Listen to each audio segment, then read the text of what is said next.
welcome. Welcome to the 80/20 podcast.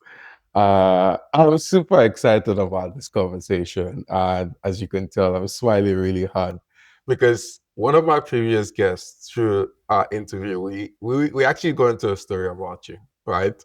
And I was speaking about on the subject of taking opportunities, right? And I did highlight how you were my first opportunity, or the company that you founded was my first opportunity in technology, whereby I did send you a LinkedIn DM and you were in New York and you sort of said, you know what, you're going to hit me up when you're back. And you actually did. And that became my first foray in deep technology, where I worked in marketing and I also worked in technology.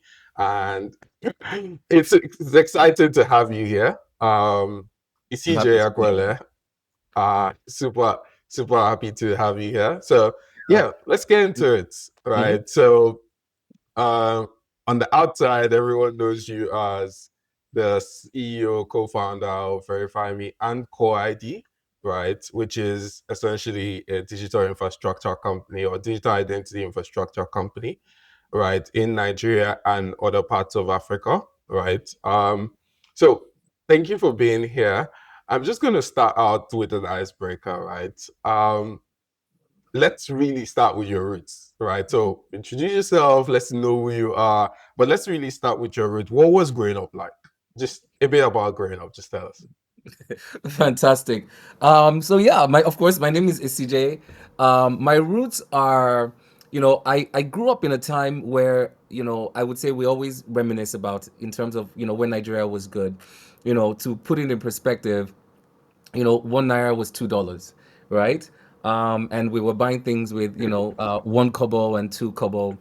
I grew up in a wonderful neighborhood called Ajao Estate, not the one near the airport. I always have to say that, but behind a place called Antony Village, and it's a fantastic place and very inspirational. For many many reasons. Because in that neighborhood, growing up, I grew up close to many revolutionaries, and having to see many revolutionaries. So, for example, my next door neighbor, growing up for since I was 2 years old, really, till I left the country as a teenager, was Ganifa Wahimi, who, as we know, has a very strong history in Nigeria, fighting for democracy and fighting for civil rights of Nigerians. And I grew up witnessing his interactions with the military government, including his arrest, where as a young kid we were playing outside, and they came and shot his security guard and all that story. Really true, and we were all kids outside, witnessing that.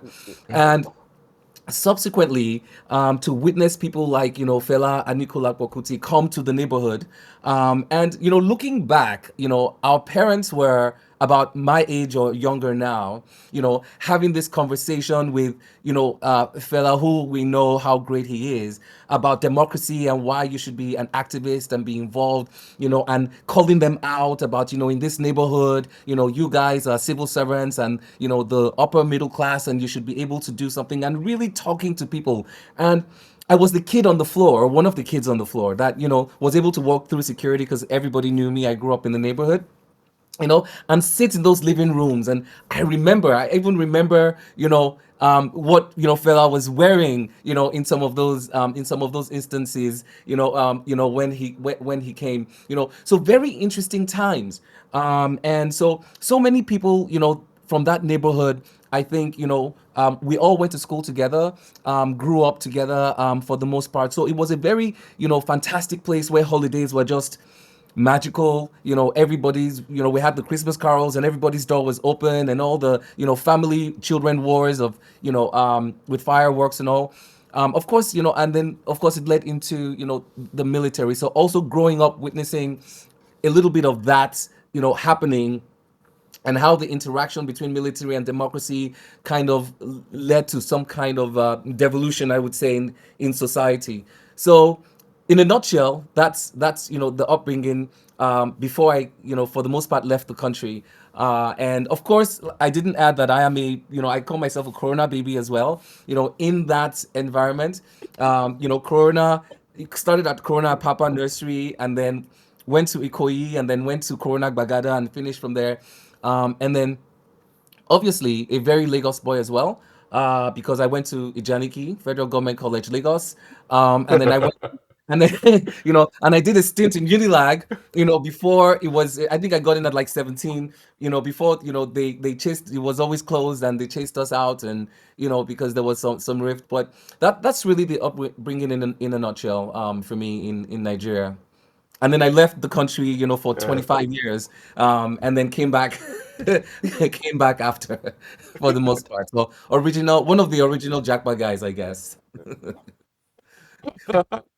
That's a very, very interesting story, and I think it's well rounded because you started from the point of you grew up in an era where 1 naira was actually $2, was Mhm, equal to the. So put that into context. Today, a dollar is 1,600 naira, mhm, right? So that is 1,600x, mhm. right?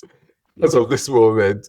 Mhm, And it's interesting the way you also spoke about how Ganifayemi sort of shaped your worldview and sort of shaped how you see democracy today in Nigeria. And I also like love the passion as well.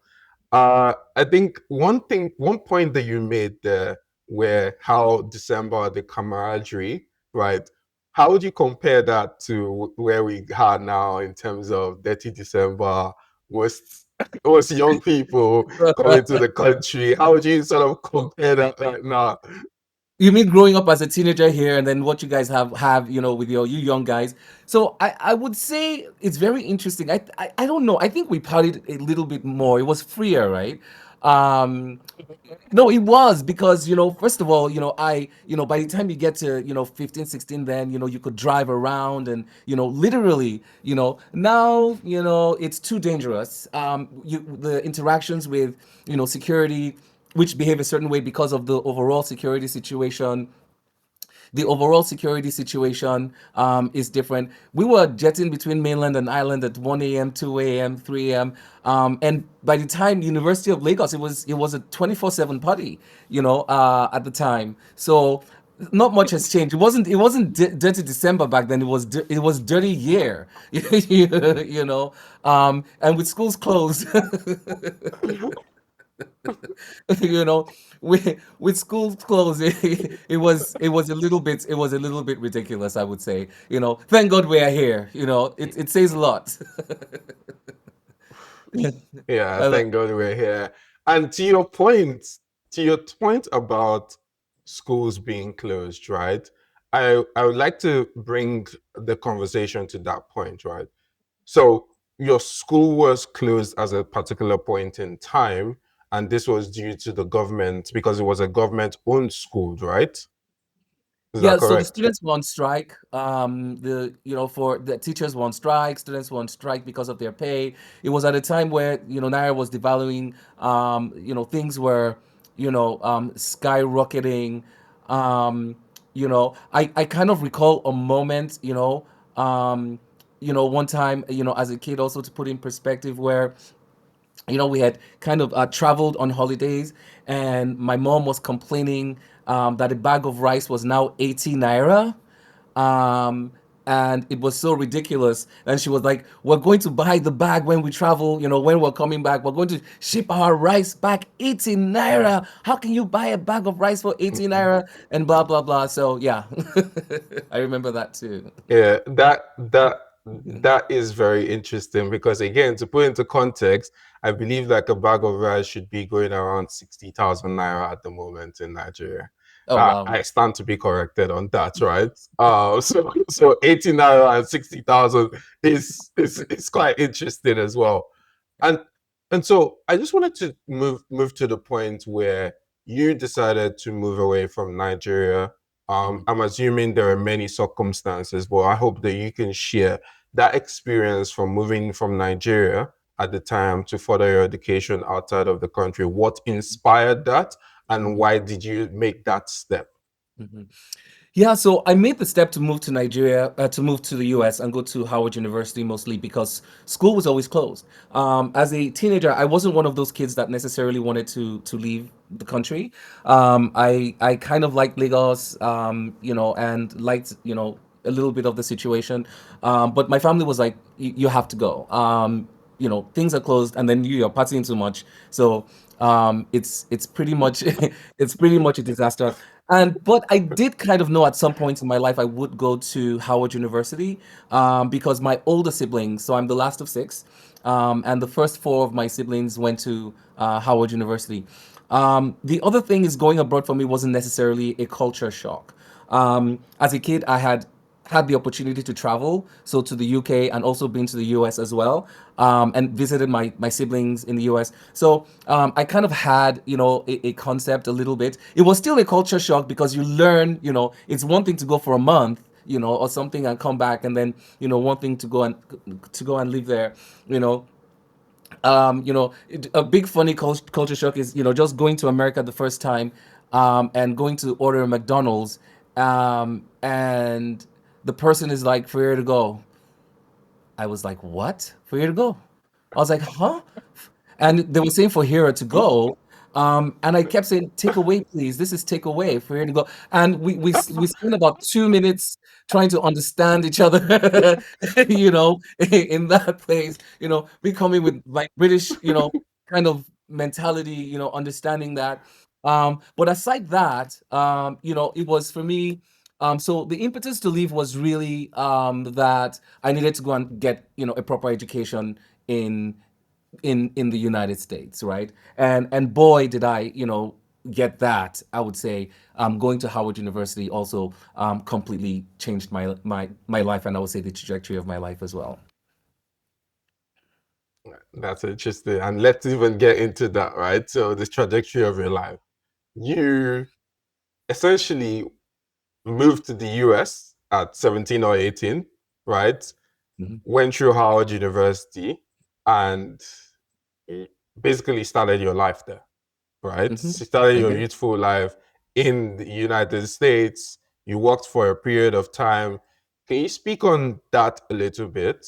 And Hmm. then we'll sort of like segue into a bit more on what that culture, would I say is a culture shock? But then I would say like what that culture was like.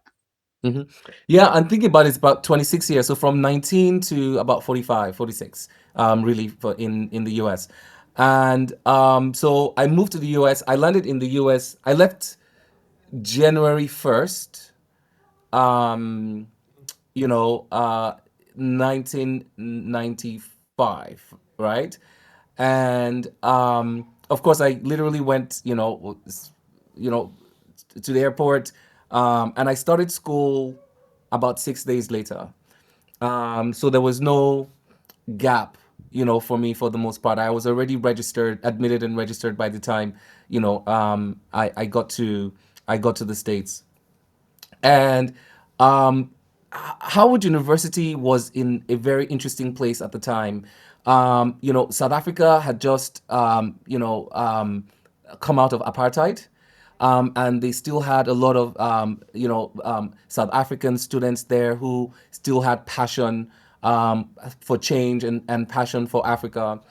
The students who were 19 in their 60s when they started the U.S. civil rights movement were now in their 40s and 50s. Many of them were teaching at Howard University, and so it was such an interesting cultural time. The first thing I would say about Howard University, I just felt love, right, from so many of the students. What I faced from the African American community was just amazing. I mean, my first friend, introduced himself to me. I'll never forget when I first went there. I was like, "Oh, I'm gonna say my name is Esigie, Esigie. I'm gonna make them say it, because they want to change your name." But in Howard, when I now got to Howard University, I would say it's CJ. Oh my God. And it would turn into a history lesson from them asking me questions about how do you spell it? Where is it from? Oh my God. It's so beautiful. What is the history? Blah, blah, blah. That I changed my name to CJ.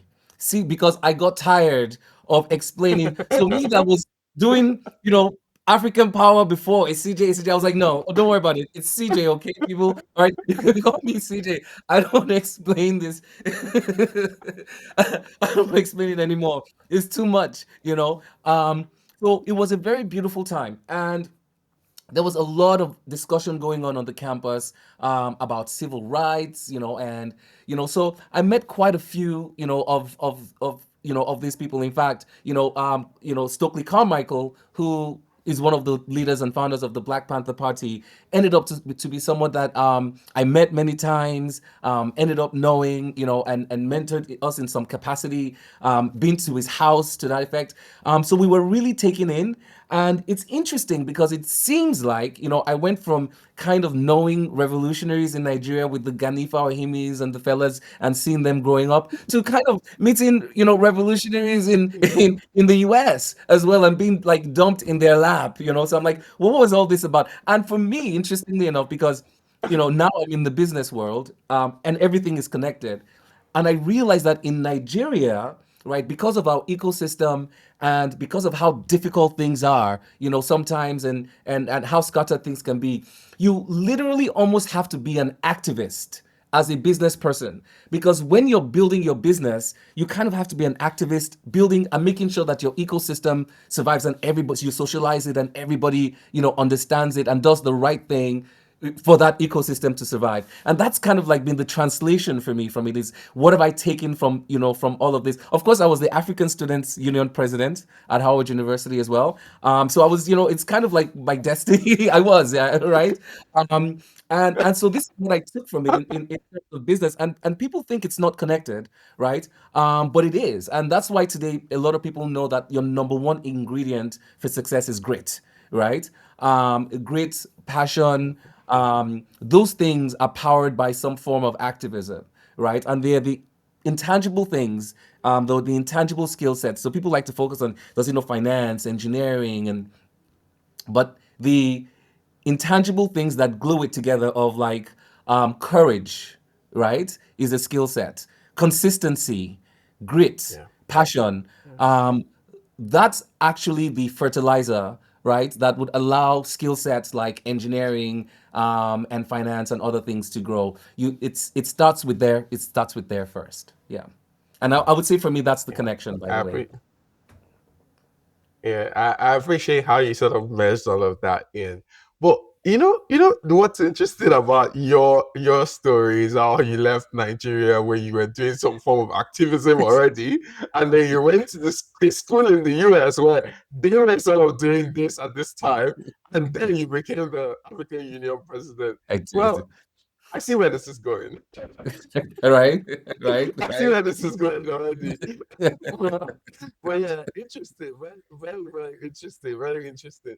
And I just wanted to touch on something that I find very interesting, right? So we're in this world here where there's a lot of Nigerians that are also making that move from Nigeria to the US, Mhm, right?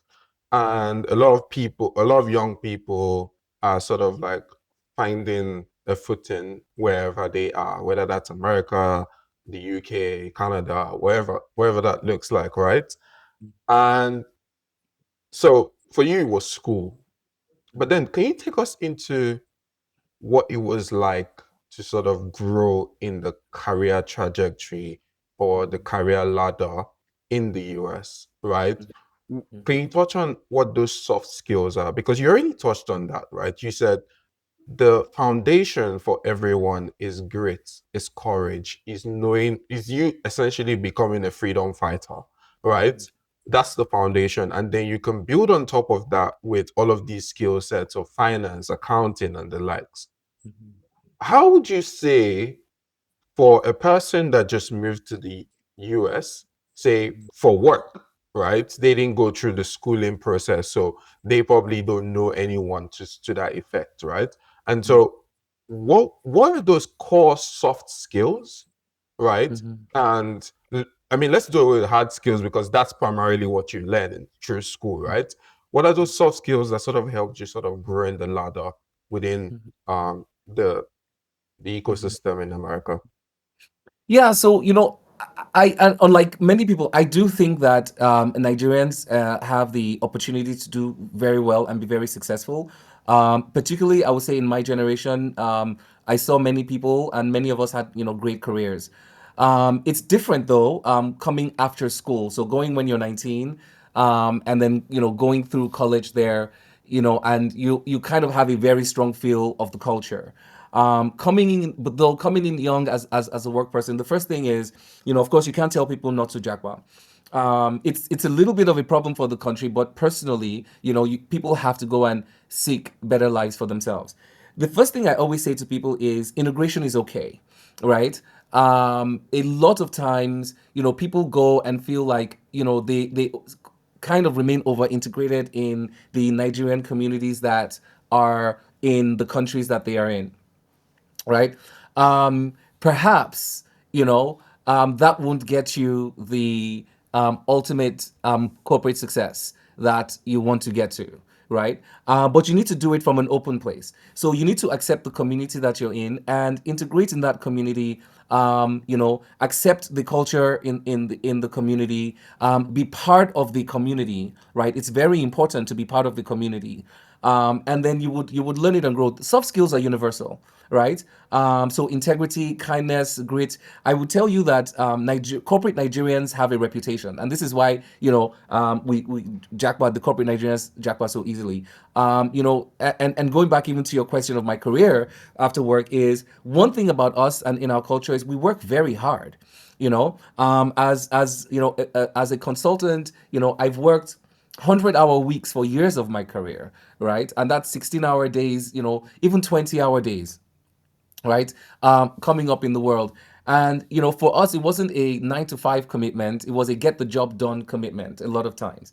And people need to understand the careers that they're in, sometimes, if you go in a place, and this is not us really, you don't go and nickel and dime, your employer, oh, it's 5 o'clock, I'm leaving, but show commitment, to accomplishing whatever work product, and you know me, so so we understand that as well, and I think that's very important. Now, by the way, I feel like Americans are the hardest working people in the world amongst, in terms of, and from my experience there, Yeah. I met some of the best people. So, and I also worked at great companies. So, for example, the company that became ACI World, that everybody knows now, 15,000. It was called Online Resources at some point. I actually worked there when it was a 60-person company, a startup, by the way. So and then I worked there when it was an Yeah. 800-person company.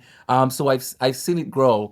And I've seen a startup grow in a company like the US also. And so it was very interesting the way I took my career, because I didn't necessarily, even though it's my degrees in engineering, I didn't work in a lab for the most part. It wasn't for me, right? I've always kind of been on the design side of things, for the most part, or on the idea side of things and design side of things, and then you give it to whoever. I did work in signals, by the way, for the most part, which was my first Mm. job. Um, but it was really just working hard and going from opportunity to opportunity. And I worked in signals before I worked actually at Online Resources, which became ACI World, and worked there for a very long time. And at some point, I was looking at my career, and I decided that I wanted to be. This is in the 2000s. A kind of like a senior and an advanced project manager. And So I went and I did my certificate and studied enterprise architecture, as well. And I worked in a company called Mantech, which is one of the largest engineering companies in the world, doing a lot of US projects and service delivery, I would say. And I started there, going from all the other companies as a manager, as a senior manager, and then became a portfolio manager, and grew and learned a lot in that company. And for me, what happened, I learned the most that it takes a lot of commitment. You get to a certain point when you get it, right? I always advise people to work a little bit when they go to school in the US, or even if they go to US. And before you come back, if you're planning to come back, get promoted a couple of times, right? The US has a fantastic promotion system Yeah. that if you get promoted in certain companies, I'm telling you, they've given you good criticism, and you're getting certain things right, right? And you're beginning to show some of those soft skills that are going to make you an entrepreneur, which, by the way, translates into being an entrepreneur, right? If you decide to at some point, or if you want to continue in the corporate space. So It was a shift though, because Howard University is an HBCU, so it's majority black for me. So I didn't experience the I don't want to say racism or prejudice because I had a great personal experience in America, but I didn't feel the kind of what people talk about in America, in terms of the difficulty that minorities face for the most part, right? Until after Howard University, so it was kind of like a shifting gears for me, right? And but you learn. And but an interesting thing is that my experience in Nigeria kind of allowed me to rationalize, I think, some of what people were experiencing, minorities were experiencing in Nigeria. And this is by the way, it's kind of like a small dichotomy between Nigerians and I would say African Americans. We can rationalize a little bit more, but I understand the other side because because we have something to rationalize, right? Exactly. Yeah. But it's exactly. But when it's yours and you've been there, it's not. It's more annoying. So yeah, but allow me to rationalize and Yeah. build and grow. But I always knew at some point that um, I would come back to Nigeria. One thing folks don't know about me also is that both my parents were civil servants. My dad was a civil servant and an engineer, and he also has a very inspirational story. He was the chief engineer for Echo Bridge. He was the chief engineer for Abuja as well. Oh, City of Nigeria. Yeah, the master plan, the first one, by the way. So I see it, as part of all of us who many of us have been here for a long time. It's kind of like a responsibility, right, to come and contribute and build your country, as well. So yeah, so that's kind of that in a nutshell.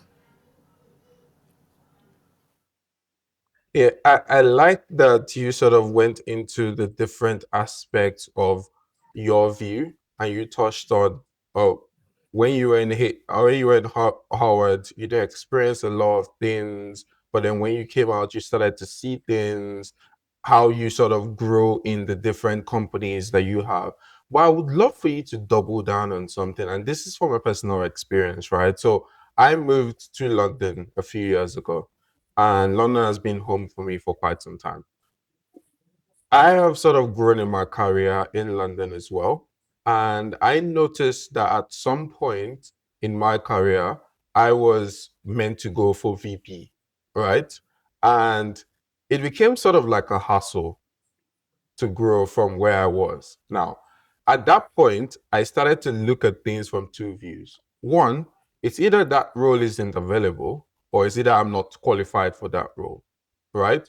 And I'm like, okay. So I had a conversation with my manager, and it turns out that it was more so how we communicate or how I communicate. Now, I would say like I speak proper English. However, what he was essentially trying to communicate was he would have expected a lot more a lot more conversations with my colleagues that are already at VP level, right? And not more so the core skills, because the core skills I already had. And that's why I translated into the head of role, right? So to grow from that level to the next level, he thought communication could be more, right? He thought I could grow in terms of my communication, I could grow in terms of other things, but he sort of ruled out communication as one of them. And I wanted to sort of highlight that, right? Because a lot of people, I noticed that they sort of blame things on prejudice. But I think that sometimes you can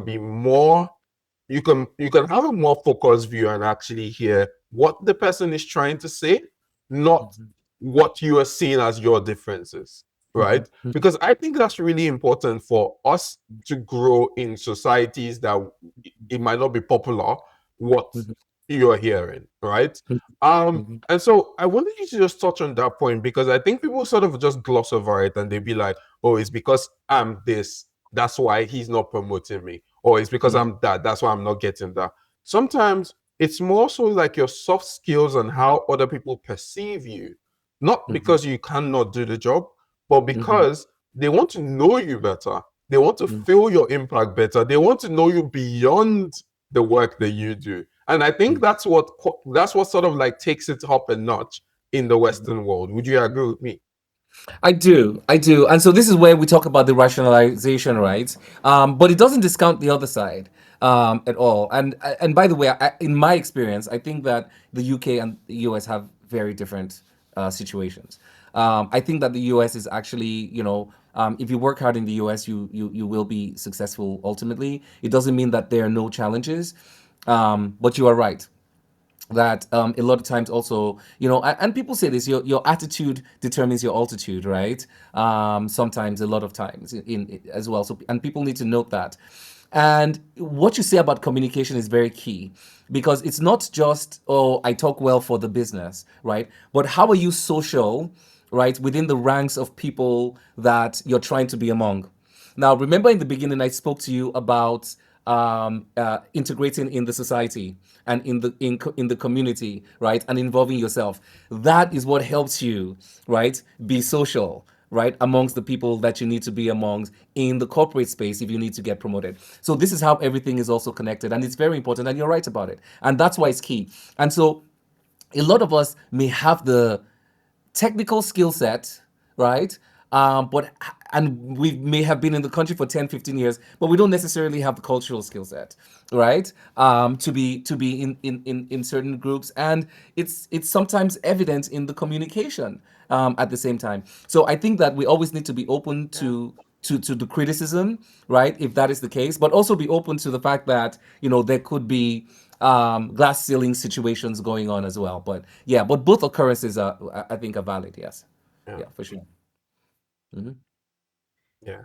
And I think that it's also very mindful to sort of look at it as it it can be both, and it can also just be you just looking at the things that you can control, right? Which sort of brings me to sort of like the next field in terms of what we would like to learn from you, right? So you have grown in your career. You became an enterprise architect from project management, and you decided one day, oh, it was a brilliant idea to go to Nigeria to build this company. And then you did not only do that, you also said, well, my guy from Corona, let's build this company together. Why? Like, why did you do that? Like, seriously, I would love to know the inside, the ins and out of this story, because a lot of people I know look for co-founders, right?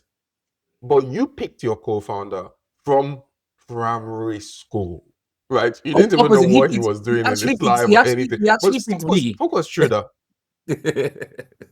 He actually picked me. Okay, But so yes, let's hear it then. yes, and so interestingly enough, so people, it's not an overnight story, and nothing ever is, right? If there's one thing I want people to take away from even the Verify Me story, is that success begins when you're making the right decisions, right? Not when you see the alert from your decisions, right?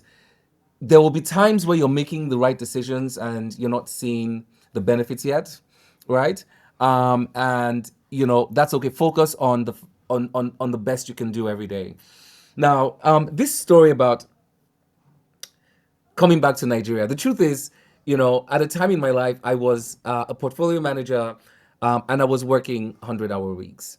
A lot of times when people in this your generation complain, I'm just like, these guys don't know, right? I've done it all. I've gone to work I've gone to work at midnight every Wednesday for a 2-year, 3-year period, because that's when we will take the ATM network down. And sometimes I won't come home for 24 hours, right? If because we're pushing code, for banks, and if there are issues, nobody's going home. And I've traveled on a plane at 5 a.m. every day because the customer was so angry, and we needed to resolve something. And you're literally taking a red eye. They didn't want to pay any hotel, you know. And in 2016, I remember I had my first daughter, my firstborn. And 15 minutes after, and just because of how things were set up, I was on my laptop approving stuff in the maternity room, right? And because it had to get done. And I just remember thinking that, you know, I needed a little bit of a change, right? It had been, it was a great career. I had, become a portfolio manager, probably had about 80 people across my teams, managing hundreds of millions in projects. Um, but and some of these very visible projects, that we could see. I'm very proud of some of the things that we worked on. But America's a great country with a fantastic civil service that I think is the greatest workforce in the world. And I felt like I had an opportunity, like I said, to come to Nigeria and contribute, but particularly with everything and all my 20 something years experience, working in America. But I didn't just move. I actually, what I did start doing, and this is the advice I would give anyone who's looking to transition back, is you have to come frequently first, right? Nigeria is not an easy place to land, right? So for 3 4 years, I was coming to Nigeria 4 5 times a year, right? So you always have to, first of all, have an idea of what your transition is going to look like, right? And chart that. And then use as many holidays as you can. That's what I was doing. So if it was Friday and Monday was a holiday, I would leave on Thursday, take Tuesday off, and then use those days, And I was doing that very frequently, but mostly doing that because I was looking for an opportunity. Of course, I didn't understand the Nigeria landscape. And so I started out trying to look for a job in Nigeria, which didn't work out well because I very quickly realized that um, my salary in America, I mean, the CEOs in those companies were not even making that. So it was almost a transition, that it was I had to come and do my own things, almost. But incidentally, the universe would have it that I ran into a project Tunji Oluwole, who is now my co-founder, was working on, right? And it just so turned out that the day I saw that project, of course, as an enterprise architect, my mind just exploded with the possibilities of what he was doing. And I didn't know who he was. I didn't know who had it. It just so turned out that I was with somebody who went to Corona and lived in Nigeria at the time. So immediately I was like, what is that? And the person told me, was like, oh, Tunji, started this company. And by the way, he got poisoned. And they tried to find the cook and told me Tunji's story about the poisoning.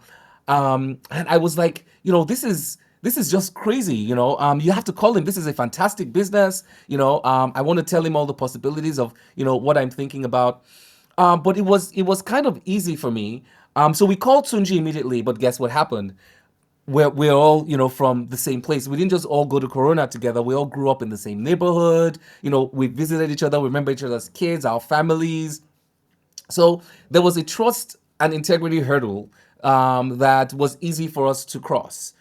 I would say, which is something that you need to establish, right? Because having a co-founder or partner in the business, it is like a marriage, a little bit, right? And there's certain rules and principles, and you need to make sure, for the most part, that you have the same integrity framework, right? It's very important, and you need to think about that, because those are the things that tear at the seams of any relationship.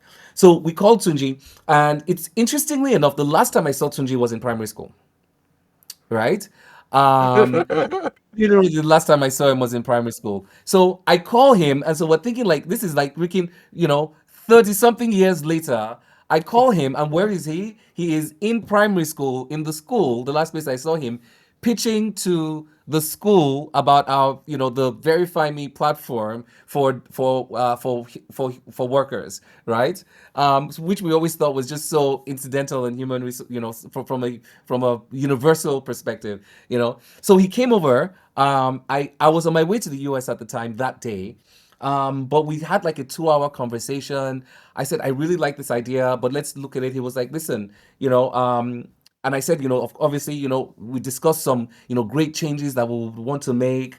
And about a year later, I signed on as a co-founder, investor, co-founder, and then yeah, then we launched our first products. We started building in 2017, launched our first products in 2019. That's very interesting. That's And I, very, very interesting. and now we're Nigeria's leading ID verification company. If I may say so myself. Okay, okay. Big flex there. Okay, so that's very interesting. And I'll come to that, right? Where you've provided sort of like another gateway called Core ID on top of Verify Me, right? I'll come to that.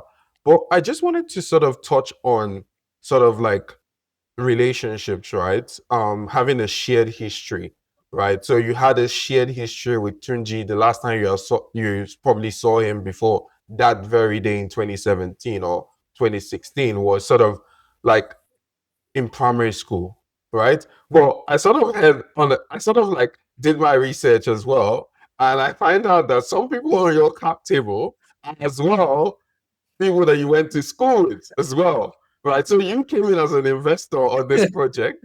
Some people on your cap table as well, you are sort of people you knew from school. So Yes. for someone that lives in the UK, the US right now, is probably contemplating they're in the same moment you were. They just had their first kid and they're just like, well, I'm not doing this. I'm gonna start something new. Like where do they start from? Because like this is sort of like shared history, and you're all just coming together and sort of putting all of this together. So tell me a bit about how that came about. Hmm.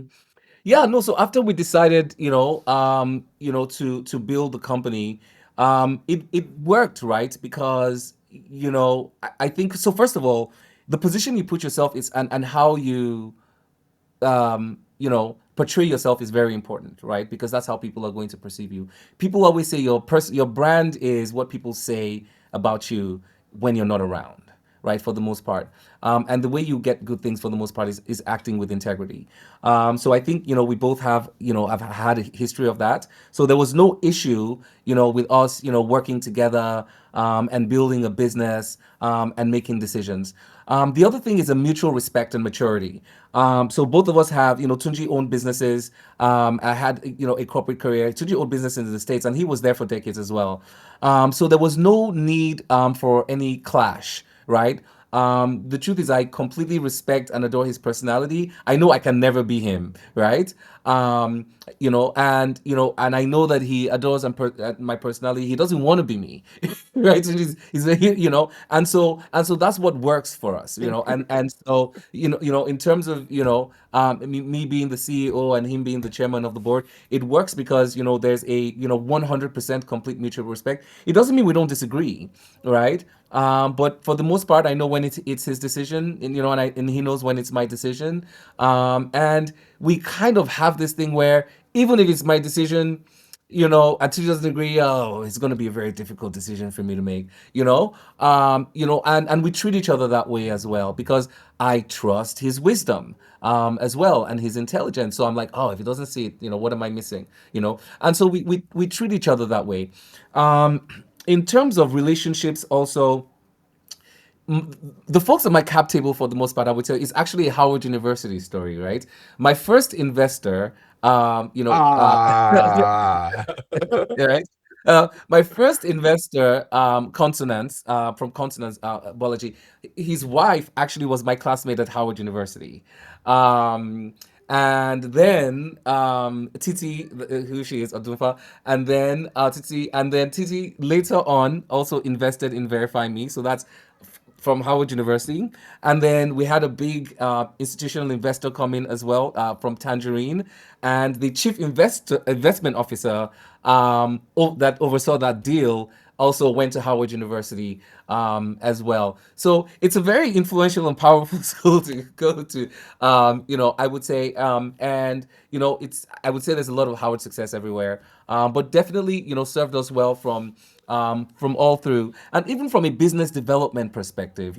One of the reasons Tunji and I, also have been so formidable is that, there's a sales and execution part. It's not just about your idea, right? But if you are able to Yeah. know the people to call to get in the door and sell your business, as well. So from our perspective, it was kind of like the case of being, core Nigerians, Lagos people, with the skill sets Yeah. and the very good idea and the sales Yeah. execution to build a business, right? And it was able to come together for us that way. Yeah. That is very, it just shows how everything actually comes full circle, right? And I love the point that you sort of made. It's like an orbit, right? Where all of these people in your life, like you know them. There's a center, and this is how they've all come around. So one from Corona, one from Howard University, someone's wife as well from Howard University as well. All of this has all come together, and it sort of tells me that for everyone listening to this, right, what you need is actually around you, right? Whether you don't have to go to Howard University for those people to invest in your business or for them to become your You have your own people in co-founders. your orbit. What that You tells have your me own. is exactly, exactly. And it sort of like just opens minds to do what you can with what you have. Because once you're able to do what you can with what you have, and this brings me to the Verify Me story, the success that you have seen now. Because now I would imagine that most of what you have been able to do now doesn't come from just those 4 or 5 people that started all of this. It is now translated into some level of success that now has gone beyond these people. So like uh yeah, let's get into it, right? So I know, because I worked at VerifyMe, by the way. I worked at VerifyMe as an intern, and then I went as an analyst, and then I was a product manager, all within 14 months. Yes, all of these 3 roles were. No, I didn't add the fact that I was your executive assistant. You were my. Yes, We were so we I were was your moving. We were executive moving fast. assistant. We were moving fast and breaking things. Yeah, we did very good things, and I have to thank you again, because like you gave me an opportunity to actually flex my wings in order for me to actually start, and we have to give credit to you for that. I don't think I will be My pleasure. standing here in order to do this interview, to be able to scale to where I am now, the things I will do further from here. It's from that foundation, that opportunity that you gave me. So thank you. Thank you My again. pleasure, man. And you Right. deserve it. So let's talk about, thank you very much. Thank you. Right. So let's talk about Verify Me. So Verify Me is about identities. It's about building trust, or building the infrastructure of trust in Nigeria and other parts of Africa, right? How did you know it was the right time? I know you've spoken about a bit about the platform that Tunji was building, and that platform was to solve a problem that he had or he had encountered. How did you know it was time to build Verify Me and Core ID? Mhm. So, everything is connected as well. So, the first thing about business is, you have to trust your gut, and everything has rules and frameworks, right, that you need to apply. So, the first thing for me, when I started looking at it was that everybody was talking about micro lending, right? And coming from my engineering Mm. perspective, it was so interesting because everybody was lending and they wanted to give, 10,000 naira, 10,000 times a day, and they wanted to give millions and millions of loans to people. By the time we hit the ground in 2018 and 19, but there were no identities to lend to, right? Yeah. And I always saw that as a big problem, right? And it was almost like, for the most part, um, the ecosystem, was just taking shelved ideas that folks were narratives, right? And not necessarily looking at the local narrative that was needed, right, for that kind of success. So what happened was, and by the way, this is why we're doing, 8 to 11 million, transactions. Actually, I think last month it's actually 12 million now, transactions a month. Is that, we realized that everybody was going into lending, nobody was going into identities, right? And I was like, Mm. but who are these people going to lend to? This is the first opportunity, right? And what we realized from building was that there was now a high cost of transactions as a result of low trust, right?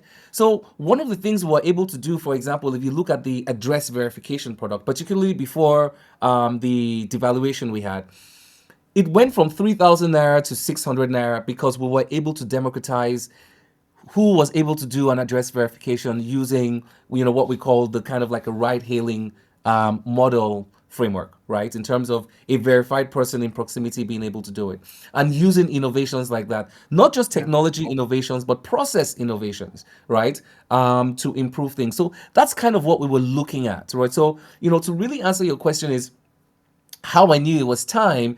The how I knew it was time is that everybody wanted to lend to somebody, but nobody knew who they wanted to lend to. So I was like, all right, I'll tell them. We can tell them who they want to lend to. So we ended up being one of the first people to go to NIMSI. In fact, my first pitch was to NIMSI in 2017 or 18. I hadn't moved back. I had moved back, just come back at the time, right? But first of all faced NIMSI about APIs, right? And how we can help, and giving design, frameworks and all. And yeah, and so we were actually one of the first licensed startups as well because of that. And so we really hit the ground running. The reason why we have so many people connected to us, we have about 1,000 fintechs relying on our infrastructure, right? And so when I say our numbers, we're doing 400,000, checks.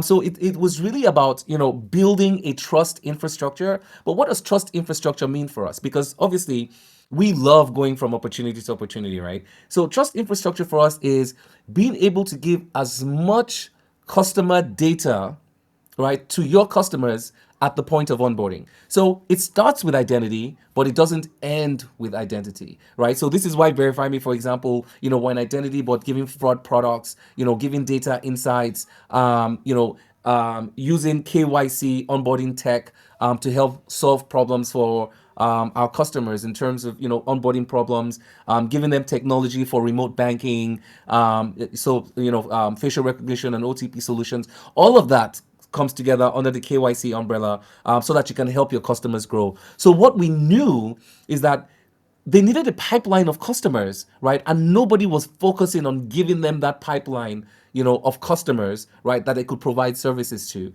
So that was the insight we had.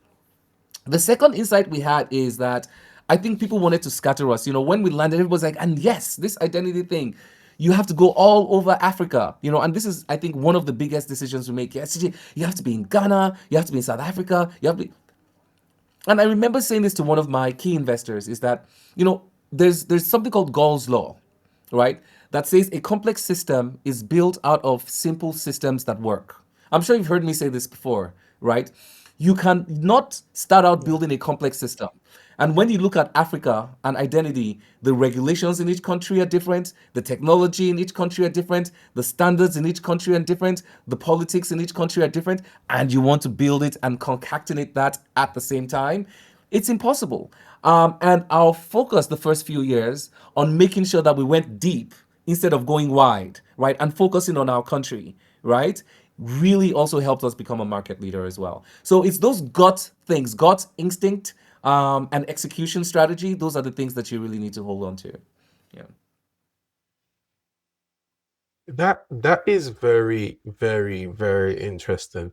And the reason why I say that, to wrap what you have just said, was you saw people building an opportunity, right? Which was a lending opportunity. However, there was a gap in between that opportunity, right? So it was like, how do I give social identities to individuals in order for them to access loans, right? Exactly. Because I think the statistical data as of the time that I joined VerifyMe was 40% of 200 million people had access to bank verification number, which was a type of identity. right? A verified type of identity, like a 442, that is your biometrics, right? And so if 40% of people have access to this, that means we're talking about over 100 million people that do not have access to core services like bank accounts, like lending, like access to even the mortgage services, access to do we even know who you are, right? You couldn't even say, you know what, you want to get in business or take a loan or take simple things, simple access to simple things of life. And so that opportunity for lending was never going to be met by the other 100 and something million people. So we're basically scanting for that 40 million people, right? Exactly. And that's how I understood the opportunity. And that's how I sort of like also came on board. I think this is really great because like it sort of talks more about seeing the opportunity in the opportunity. It's like Exactly, right. everyone's talking about this. Well, what's the process to get in there? Right. Yeah. Right. And So it applies I to people today now with AI, right? You when you yeah. look at what's emerging with AI, right? How can you use it, right? Right? Or what are people not seeing that you are seeing, right? And this is where people always apply their unique perspectives to things and then trust their guts, with their knowledge to accomplish things. Yeah. Yeah. Yeah, I think that is also interesting because that's where we are at right now in the society, right? That's Mhm. where, as a people in Africa, Europe, America, everyone is experiencing that level of we need to level up, we need to understand this. But then I don't think people have really gained in to see the opportunity. And one of the opportunities that I can say here is how it levels the playing field. And I'm sure you can sort of speak about this as well. It levels the playing field in terms of the information that you have now have access to and the speed of learning.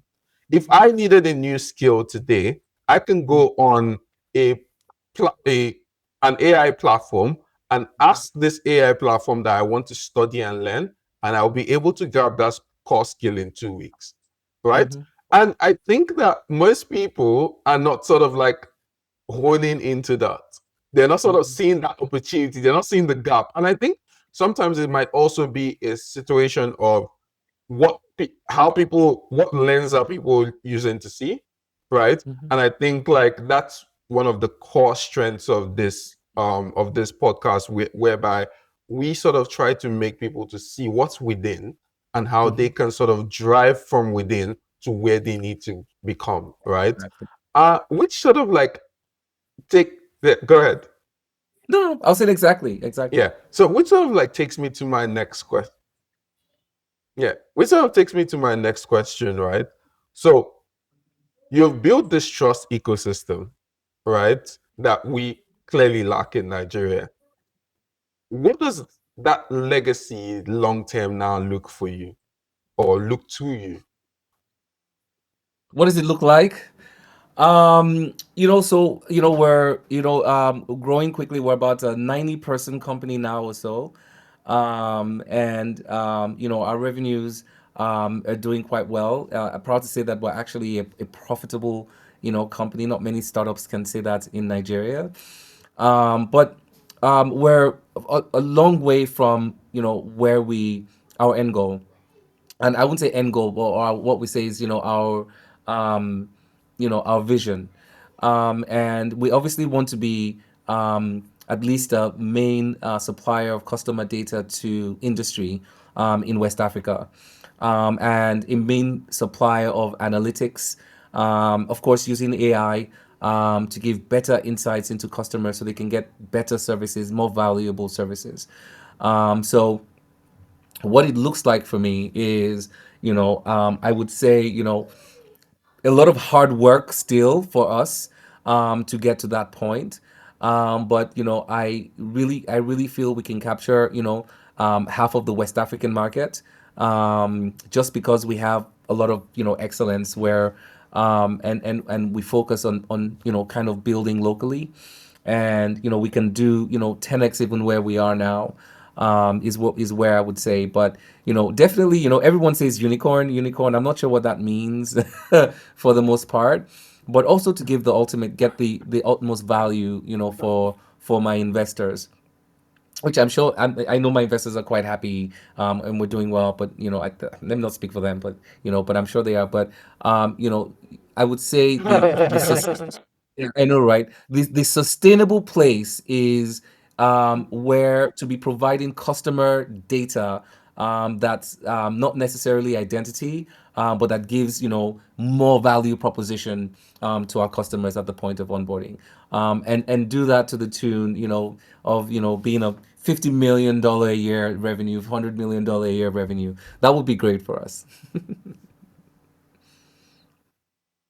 Yeah, I would say like it's set in stone that eventually going to happen because as more people come on board, as more people get identities, those identities need to be validated as they sort of go use these fintech applications or they set up like a bank account. And more people are being born every day. So it's a well-oiled machine that would continue to live its time. So uh, I wanted to go back to the diaspora bit. And so my question is more so if a group of young Nigerians that live in the diaspora, say for myself or a group of people, sort of listen to this conversation and they said, you know what, let's start something, not you essentially, but they want to start something within themselves. What advice would you give to them before they actually do? I know you have also Um, touched on the fact that you want yeah. So I know you've touched on the okay. fact that you would advise them to sort of come home frequently first and sort of track the holidays and things like that. But on on based off of your experience, right, what would you say are those intangibles that you would sort of give to them, right? Mhm. Yeah, so especially for business, focus on what you really look at what your idea, and there's a big difference between building a feature, right?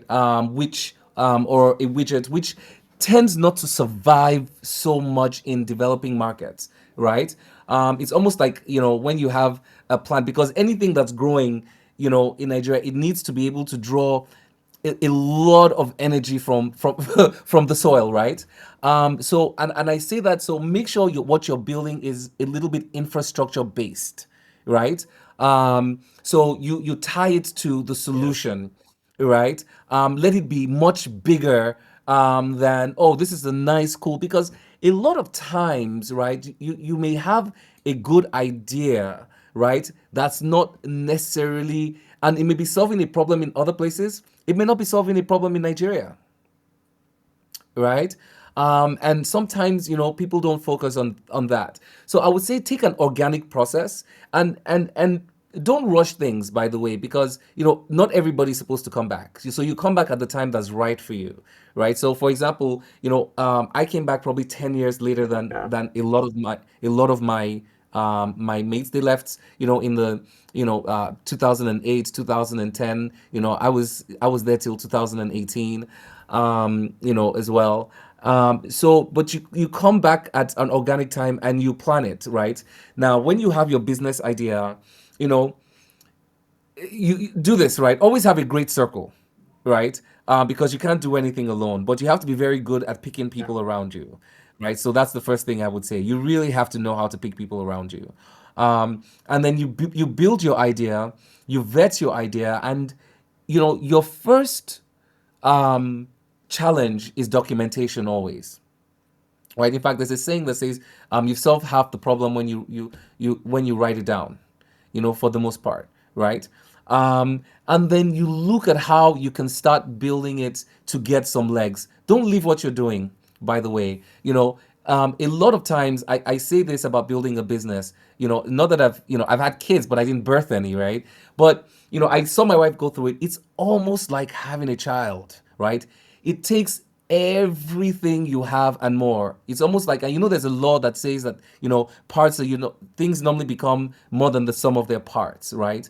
And it's almost like you're building something, right? That's kind of going to start moving, beyond you. There was a time where if I didn't show up, things would be a disaster in Verify Me. If I don't show up in Verify Me now in a few days or a week, it's not going to be a disaster. The company is moving, things are occurring, things are happening, but it took everything, right? And I worked, I would say, two jobs because I didn't leave my job in the US while we were building the first version of Verify Me. We started in 17. I still worked for a full year. And I was waking up at 2 a.m. every day in the US and to wake up the Nigeria team at 6 in the morning, right?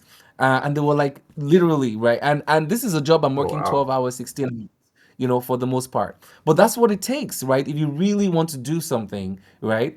And there are laws in the universe that really support this. I always tell people, right?